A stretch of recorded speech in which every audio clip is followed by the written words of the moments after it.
Hello and welcome to the Crowley ISD PLC Curriculum Preview for 7th grade Mathematics. I am Kayla Molina, Crowley High School 9th grade Department Chair and Algebra Lab Teacher. And I'm Megan Dixon, the Secondary Math Coordinator. I'm so honored to have Kayla to assist with the third 6 weeks Curriculum Preview videos. In this video, we will discuss proper use of the PLC agenda leading questions, identify curriculum hotspots, address new math teaks, and provide real-time instructional strategies that will include the effective use of tiered exit tickets as well as utilizing the data collected for in-class interventions. At the end of this video, teachers will complete the PLC for the Math PLC for the new Math Teak 7.5C. The we will, I will statements shown are examples of how to frame a lesson as listed in Fundamental 5. Units covered in the third 6 weeks are Unit 5, Similarity, and Unit 6, Probability. Please pause the video to review the Unit 5 Local Assessment Blueprint. Take time to note the instructional days and assessment posting and administration dates. Now take a moment to review the Unit 6 Local Assessment Blueprint. Notice that we will post the Unit 6 assessment early due to semester exams. Feel free to administer the assessment as early as December 12th.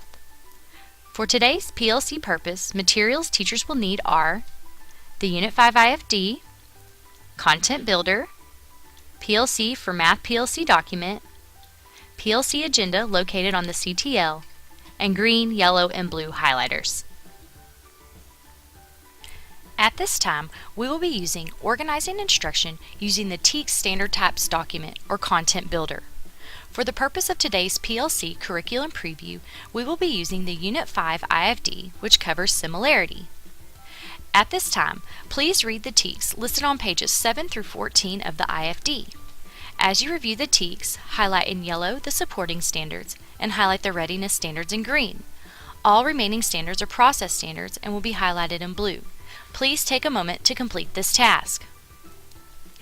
Now use the highlighted IFD as a key to place each standard in the corresponding color-coded graphic organizer. Before we identify the hotspot TEAK for the third 6 weeks, let's discuss the 3 leading questions on the PLC agenda page. What do we want our students to learn? How will we know if they have learned it? And what will we do if they don't? Let's begin with leading question 1. What do we want students to learn? When discussing what we want students to learn, teachers will need to use their IFD, specifically paying close attention to the TEAK breakdown in the specificity section. This is the what teachers will need to teach and what students must learn in order to master the TEAK. For deeper clarification, teachers should utilize the Enhanced TEAKS Clarification document found on the TEAKS RS system. This document gives sample questions as well as goes deeper than the specificity of the IFD. Leading question 2 is, how will we know students have learned it? This question includes the in-class formative assessments you create in order to assess student learning immediately, therefore being able to reteach when needed. This may include the use of whiteboards, clickers or polling apps using the iPad, students writing or journaling, or exit tickets, which will be demonstrated later in this video, or other quick assessment tools. The last leading question is, what will we do when students don't learn? This question can sometimes be interpreted as what teachers will do outside of class time, but this leading question actually addresses what the teacher should do during class time to reteach immediately when they see a disconnect when completing the formative assessments discussed in question 2.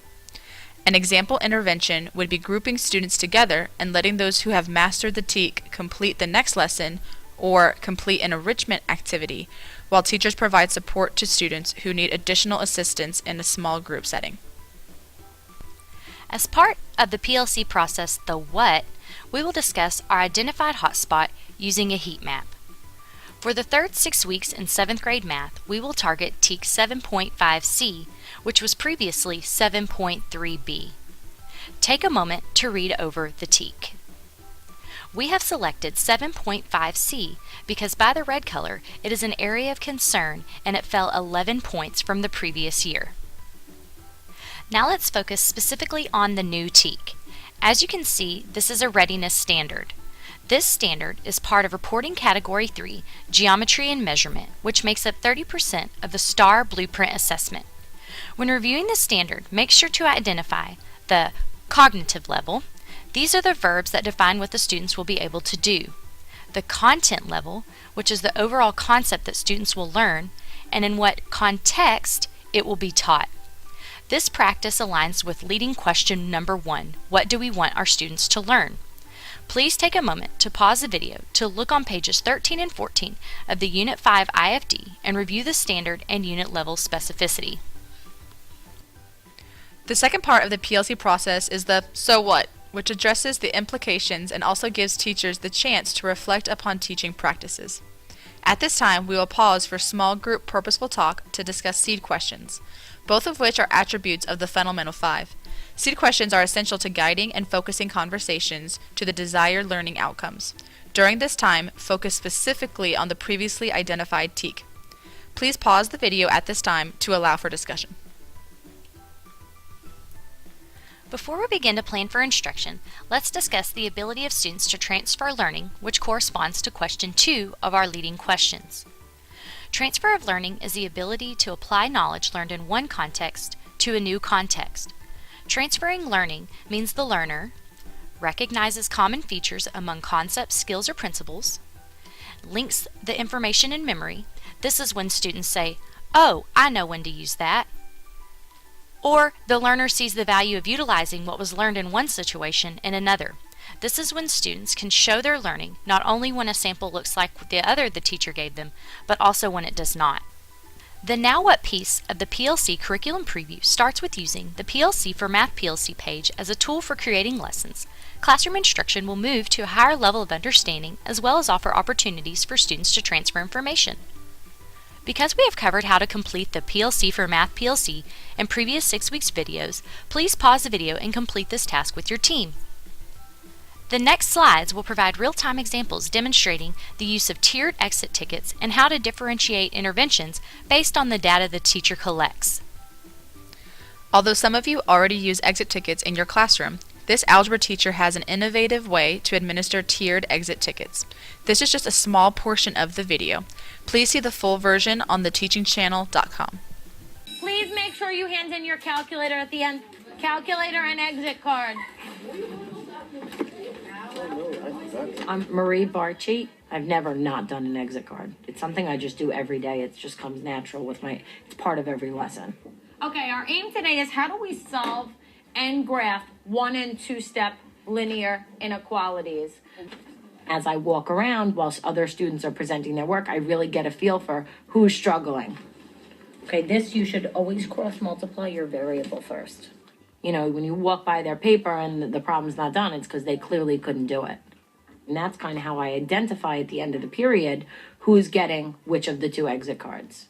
Okay, guys, you're going to work on the exit card now. There's 2 questions. You have more than enough time. On your way out, where does it go? In the box. Very nice. You need help on it. I give a grade level exit card and I give an above grade level exit card. Let's review our steps while I hand out the exit card. What steps do we take to solve and graph 1- and 2-step linear inequalities? I always make sure before I hand out the exit card that I summarize my lesson. What is step number 2, which only happens sometimes, Ashley? You flip the sign. The fact that we reviewed that you need to flip your inequality sign when you multiply or divide by a negative number reinforced that right before they worked on the exit card. So maybe not all of them got that right, but most of them are like, oh my God, we just went over that. I have to flip it. So I think that it's important to review your aim. Please make sure you hand in your exit card. The kids are constantly asking me, can we have our exit card back from the day before? We want to see how we did on our exit card. Here is an example of how to use the data from the exit tickets to create in-class interventions as demonstrated in a Crowley ISD classroom. Hello, my name is Becky Barton and I teach the 4th grade at Jackie Cardin Elementary. Kids play. 4, 3, 2. Somebody remind me of the rules, particularly for the back of the line, Julius? Today, I will be demonstrating how to differentiate instruction for students based on the previous day's exit ticket data. Before we get to your problem solving today, we are going to work in your workstations to practice the division, especially the division we were having a little trouble with yesterday. I begin class by separating the students into groups based on the skill level I assessed through their exit tickets. So, I've got a group, Samad, Brooklyn, Emery, and Isaac. You're going to be with me, and we're going to make sure that we've got your 2-digit divided by 1-digit, all solid. For 3-digit divided by 1 digit. My coaches, Martin, Emery, and Peyton. You guys have shown me that over and over you're getting this. And then yesterday when we did the 4-digit divided by 1 digit, Elena, Jalen, and Haley are going to be one group. Alana, Joel, and Julius are going to be another. I can then work individually with the group that needs the most assistance and scaffold the learning for the other 2 groups who have mastered the TEAG and are ready to move on. Low number in your head and count it down. You got it. Will you try this one? 46 divided by 4, and you got 36 with the remainder. Okay, I want you each to try that one now, and then we'll see if you can move to the 3-digit divided by 1 digit. By the end of the class, I am able to target students who need more extensive tutorials. Another integral part of the Now What, which relates to question 3, what will we do when students don't learn, is intervention. Take time now to discuss the following questions and what they may look like on your campus. During class time and outside class time, how will we provide students with additional time and support in a timely, directive, and systematic way when students experience difficulty? How can we enrich the learning of students who are already proficient? We appreciate you participating in the PLC Curriculum Preview. When you plan on utilizing tiered exit tickets, please invite us in, as we would love to see classroom implementation. If you have any suggestions for future curriculum previews, please submit ideas to megan.dixon@crowley.k12.tx.us. Also, I would like to hear from you if you have an instructional strategy that you would like to showcase in upcoming videos. Finally, please be sure to submit a copy of the PLC for Math PLC document, PLC agenda, and content builder to the appropriate campus designee. Thank you, and as always, we appreciate your time.